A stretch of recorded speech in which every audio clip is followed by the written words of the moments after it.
Ever wonder why you're exhausted at work?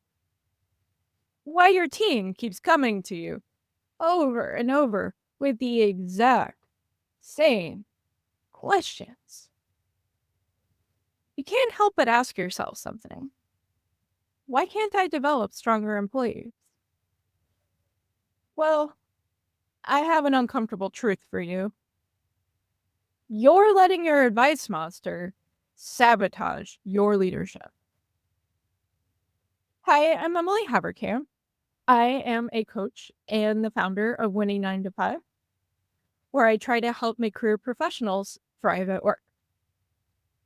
With over 5 years' experience as a supervisor, I have definitely fallen prey to this advice monster. And I hope with some of these tips, you can recognize it and nip it in the bud before it takes over your leadership. In the book, The Coaching Habit by Michael Bungay Stanier, he introduces the concept of the advice monster. And he describes how leaders can recognize it and chase this advice monster away. So let's talk about it. This creature living in all of us, the advice monster.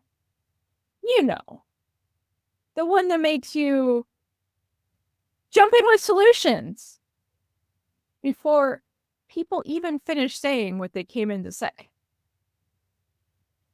You feel secretly proud when people come to you for advice. You get so frustrated when someone comes into your office, asks you a bunch of questions, you impart your years of wisdom. And then what do? They don't follow your advice. So this is doing real damage to you as a leader and to your team. Your team, they stop thinking for themselves. Innovation dies because everyone just comes to you for the solution. You become the bottleneck for every single decision. You go on vacation for a week, nothing's going to happen because everything's dependent on you. People don't bring you any solutions. They just bring you problems. And finally, most importantly, you're creating dependent employees.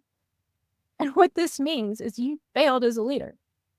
Your job is to develop the new leaders, not to just have people do exactly what you say.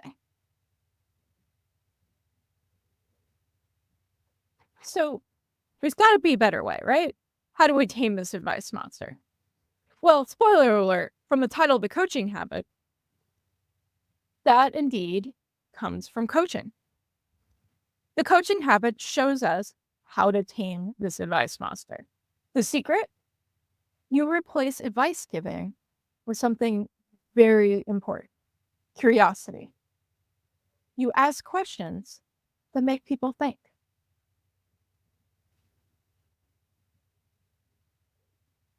So let's get practical. Here's 7 questions you should use in your coaching every day that will help transform your leadership.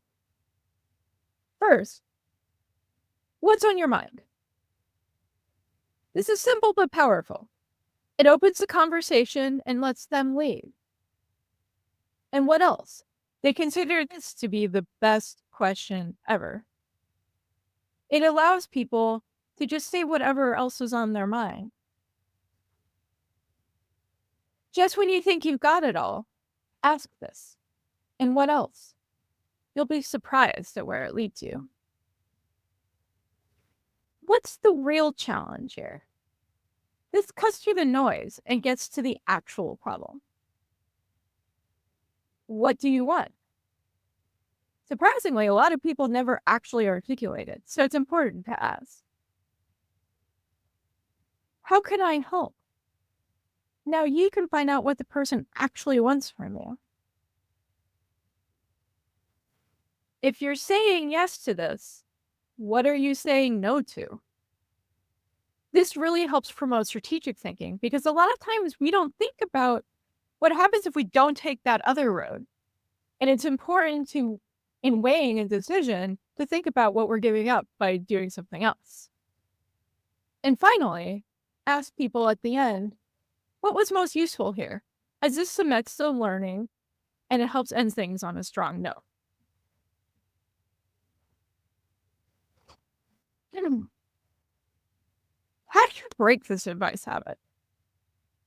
Do you recognize these moments? If you do, that alone can help you break the habit. Because once you recognize it, you can start to nip it in the bud. Someone comes to your office, they start describing a problem, and you're already formulating solutions. You feel impatient when people just don't get to the point. And you love being that person that has all the answers. These are your triggers. When you feel them, pause, take a deep breath, and then ask a question instead. This is your transformation.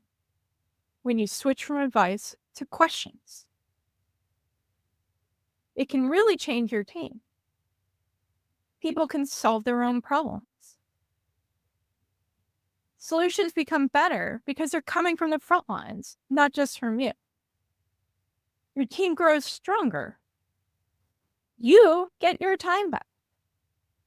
And work becomes more satisfying for everyone involved because everyone has some sort of stake.